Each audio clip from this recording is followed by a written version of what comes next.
Hey there, what's up? Why is it with there? Girl, you came back for another video?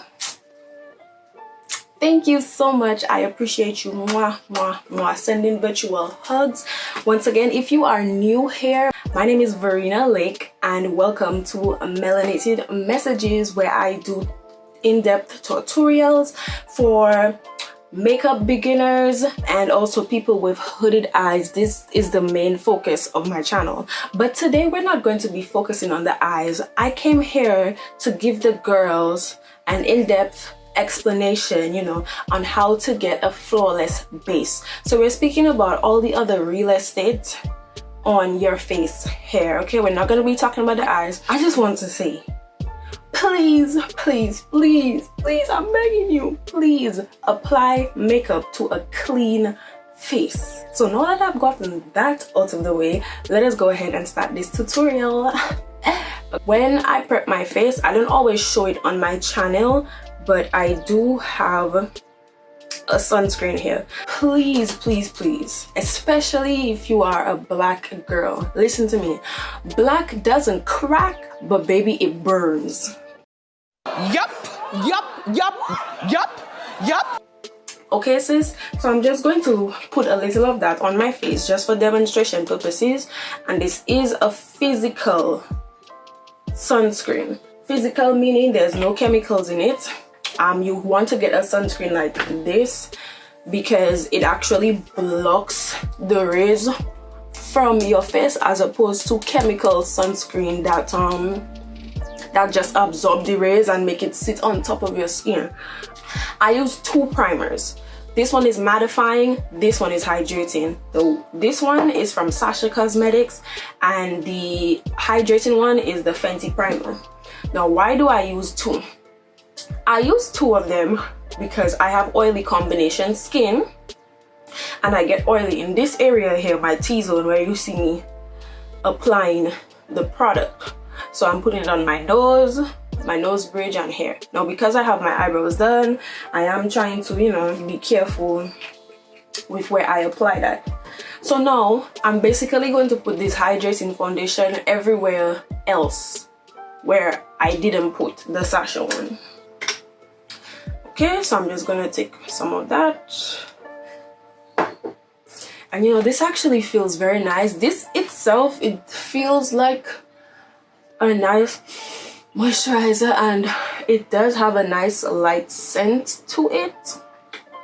If scented products bother you because you have sensitive skin, I'm not sure how this would treat you, but for me, it hasn't done me any wrong. Okay, you do want to have your primers dry down a little before you just go into your foundation, because you don't want it to still be wet and for it to be mixing in with your complexion products. So you want it to be absorbed into the skin as much as possible before. Typically, when I'm not doing my makeup on camera, I would prime my face first, then do my eyebrows. So by the time I'm done with my eyebrows, then this has already been soaked in. Okay, so I'm just gonna let that dry and we're gonna move on to the next step. So the next step now is for us to color correct. Now, you may or may not need to do this depending on your pain points with your skin, but your girl has dark marks, some from acne scars, some of them I just randomly see on my face. But yeah, so I'm taking this color correcting concealer from the Crayon case. It was $5. It is a reddish orangey color.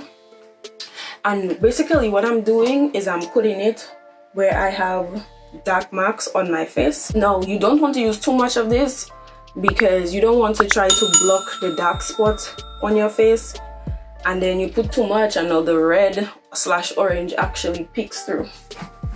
Now, what color correcting basically is using colorful primers to cancel out different discolorations in your skin. So orange/red cancels out black marks or dark spots on brown dark skin. If you are a lighter complexion, a peach will work for you. If you're even lighter than that, probably just a yellow. if your face is just, you know, dull, lackluster, you can use yellow and lavender to brighten that up. And also, if you have a lot of redness on your face, whether it's from acne or just in general, you can use a green concealer to hide that out. So now you use very little, a sheer amount. Now the next thing that you want to do is set it. Just like you would apply concealer under your eyes and set it, you're doing the same thing. Now, even if I did not color correct, I would still use my powder and apply it all over my face to, you know, kind of set my primer and help to mattify my skin for my foundation application. Oh, and another reason you're setting the red concealer is because if you don't set it, it's going to move around and it might actually mix in with your foundation, and then you'll have like red spots on your foundation. So you want to use a translucent or preferably a powder that is your skin tone to set that so that it stays in place and it doesn't move. So now it's time for foundation. So what I do, because it says to massage well in the instructions, I always put some at the back of my hand. I'm going to apply little dots all over my face. With some foundations, depending on the formula of it, you may have to work in sections. That is, do one part of your face and apply foundation to the other parts. You may have to do it like that.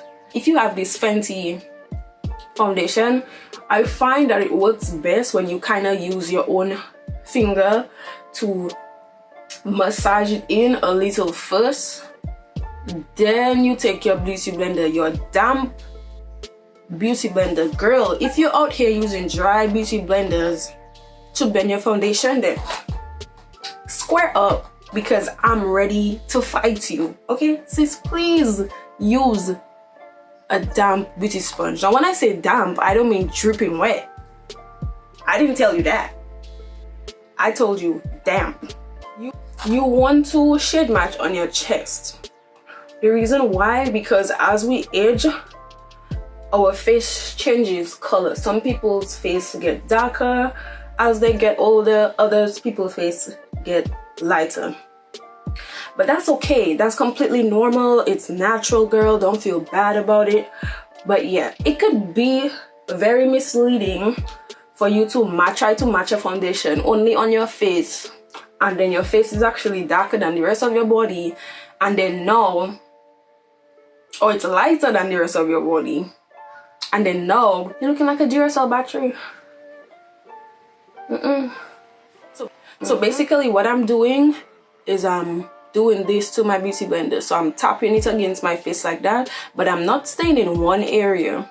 I'm doing this in circular motions, kind of like randomly all over my face until everything is nice and blended out. You don't want to stay in one area too long, because then the sponge may pick up some of your product, or one side of your face may be more sheer than the other side. If you notice your foundation is drying down too quickly, what you can do is take your setting spray. I have the Sacha Fix It setting spray, and just lightly spray it all over your face while you're blending your foundation. So this is really going to make you lock it in. I did forget to mention the reason why you're using foundation in the first place, guys. So you're using foundation to give you a nice, even, uniform canvas all across your face. So foundation is basically used to hide any discolorations in your face, you know, to make it look even and set the tone for the rest of the complexion products that you will be using. Even if you have the most flawless skin in the world, honey, you still need to use a foundation, because our natural skin has, you know, different colors, etc. Now, like I mentioned earlier, I'm using my setting spray, and I gave a nice spritz all around my face. And you know, that's not all the work. You have to press this in, because just spraying it on your face is one part of the job, but you're pressing it into your skin, you know, so it can really go in and lock in that base. So we're not powdering yet. I wait to powder after I'm done with my face. Okay, so now it's on to my favorite part. Yay! The concealer. What is your favorite part of your makeup routine? Mine is the concealer because I just love the way that it brightens my face. And it's like, foundation is nice. Foundation is cute, sis, but I would not recommend that you just leave like this because our face naturally has highlighted parts and shadows on it to kind of give us that nice look. But when you put the foundation, because everything is just one color, it looks kind of bland, you know. It takes away those natural highlights and shadows on your face, so you have to add them back with concealer. These are the LA Girl Pro Concealers. I already showed you how to do this a little bit in one of my first videos. I believe it was a soft glam look, but because we're talking about the base, I am still going to give you some info. So the first color I'm going to be using is Chestnut, and I'm putting that right under, directly under my eye, which is why I said that I don't typically worry about getting foundation all on this part because I am going to put concealer there anyway. This is also, no, I typically let my concealers dry down a bit, but I'm just using this to further help me get rid of any darkness under my eye. I did put a little bit of the color correcting concealer here. You know, if you have really deep dark circles, then you'd need to put more product, but this is just to get rid of this because I want my under eye to be very bright, you know. You don't want it to be sexy, yes. So when you're doing your concealer to help you prevent creasing, you look up, so this part of your eye is stretched as much as possible. You can also bend your face down and look up like this for you to really get into those spots.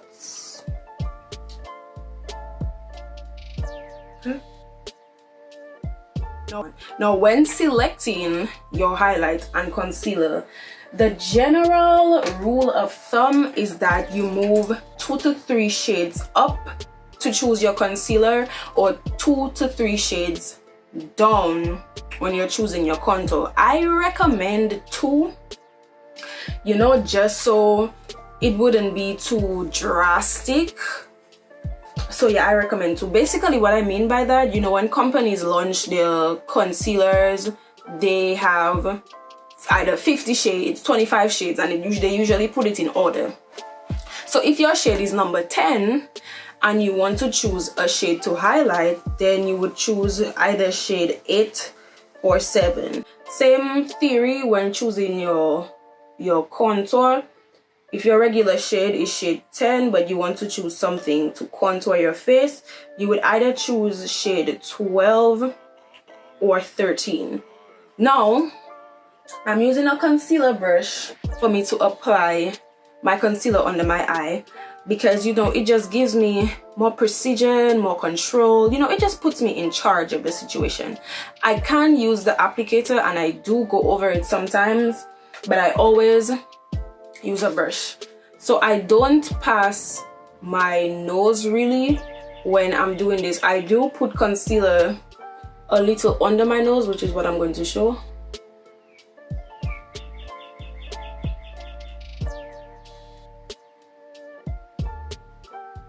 But I don't put my actual highlight like all the way down here.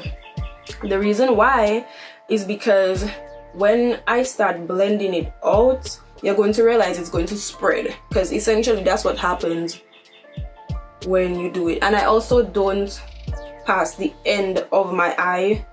You don't want to put this all the way here, because when you blend it out, it's going to reach right back. And girl, sorry for you if you do that, but you're going to be looking crazy. And this also reduces flashback. So now another thing I'm doing, taking my brush, is you see where I have sort of this harsh line here? For the circle where I put my concealer, I would just drag it out slightly with my brush. This is another reason why I use my brush, because it's like I already start to blend out the edges of my concealer while it's being applied. I feel like using a cream contour today, so this is also from the LA Girl Pro Conceal line, and this is in the shade Dark Cocoa. Now I use very little of this, so this is what I'm going to do. I'm going to suck in my face like this. I just do a duck face, turn to the side. Notice how I'm dragging it back instead of just bringing it down, and you kind of want to now look forward, you know, basically see where you place that contour and make sure you're doing it on the same way on the other side. If you have a very narrow face, then you may want to put your concealer a little wider, a little further out. If you have a very fat or very round face, you kind of want to keep your concealer in the center of your face as much as possible. So now I'm taking an angled contour brush and I'm using the edge of it. I'm placing it like so, but I'm doing it upwards. Remember, this casts a shadow on your face, so you don't want to bring it down, bring it in a downwards direction, because it's going to cast the shadow here and going to give you a funny face shape.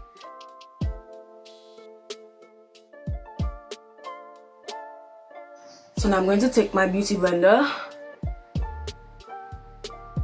starting on the edge. Now the edge of your concealer is where you'd want to have the heaviest hand with your blending, and for you to get more coverage, again,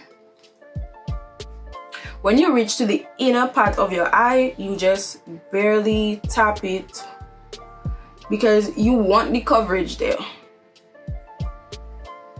And again, you're looking up, so bare lightly tapping it over that area on the inner part of your eye. But when you reach to the edge, then you can put all that force there. And like when I'm blending up my concealer under my eye, I like to go back and forth between the two so I can get the best match. Now another thing you can do, you can always, you know, move your sponge around. I'm taking like the butt of the beauty blender and I'm also going around the edges. You know, don't be afraid to blend it into your eyebrow a little.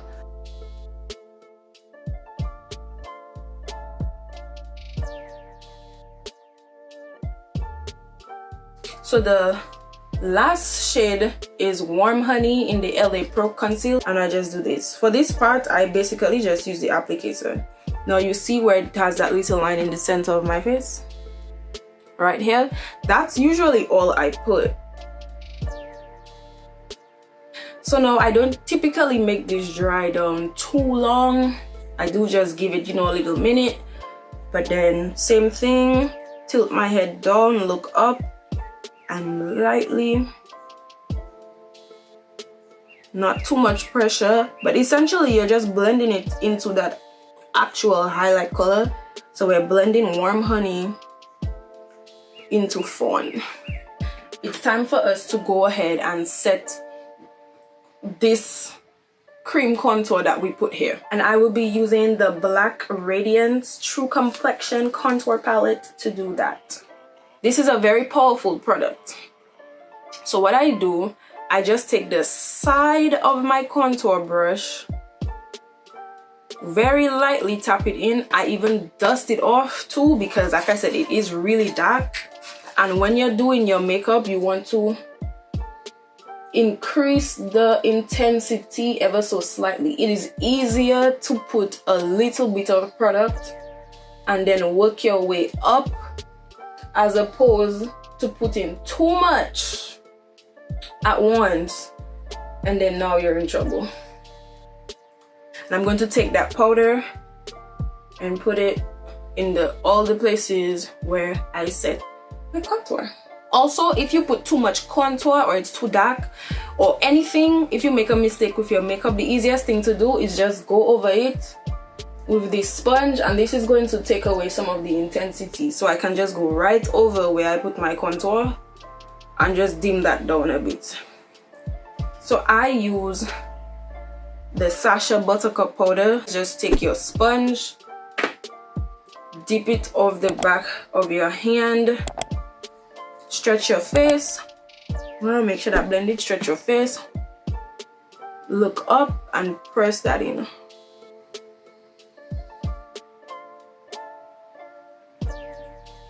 Again, you just want to put that bright powder where you had concealer. You don't want to put it all the way here, because then this may give you flashback, which is that white cast I was speaking about earlier.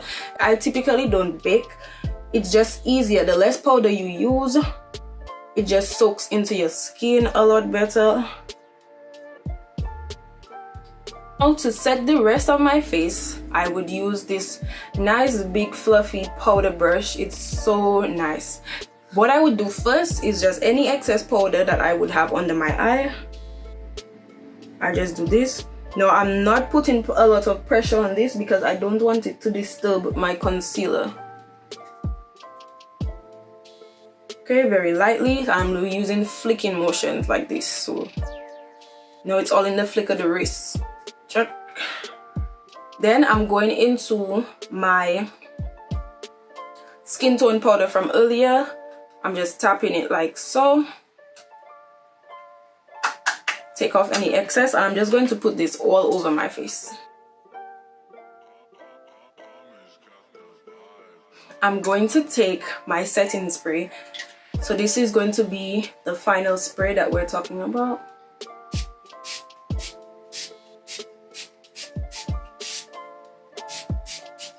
You don't just want to stop here and let it just sit on your face. To really get the most out of this, you want to, the end of this sponge, it's clean for the most part. So you just want to go ahead and press that in.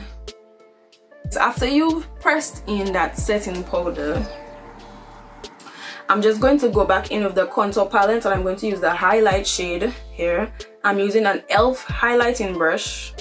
I'm tapping off the excess, and I'm going to apply my highlight.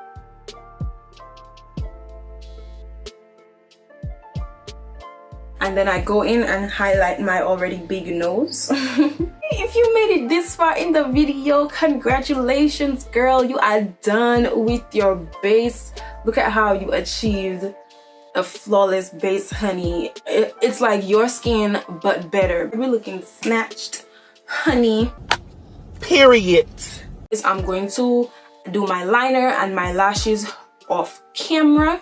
I'm going to come back with a lip. I'm gonna give you guys the takeaway from this video. This lip that I'm wearing, the lipstick is Flamingo Acid by Fenty Beauty, and the lip gloss that I wanted to show you guys, this is from the Lip Bar. This is a black owned beauty brand. Also, listen to my podcast. I give tips there for makeup as well. You know, if you're going on a trip and you want something to listen to, or you're just tired of being on social media because of everything that's going on, listen to my podcast. I keep you updated and entertained, okay? The link to all that is down below. I am also on Twitter. Definitely go ahead and like my Facebook page because I do post content there as well, guys. Also, let me know one thing. I've been trying out different formats for my videos. I'm still kind of working on making them a little shorter, but I want to give you guys as much tips as possible. No, I don't want to make the video too short and then you guys don't get any information, because I'm not trying to be that type of YouTuber. So if you don't mind the long videos and you love how I'm doing it so far, like this video, let me know what you think in the comments, or if you prefer when I do the voiceover for the entire video, let me know. Okay guys, I'm doing this video for you and I want to do my best so that you guys enjoy this video. Okay, so let me just give you guys one final look at our flawless base we created today. Alright guys, thank you so much for joining me. Definitely go ahead and like, share and subscribe to my channel for more in-depth videos.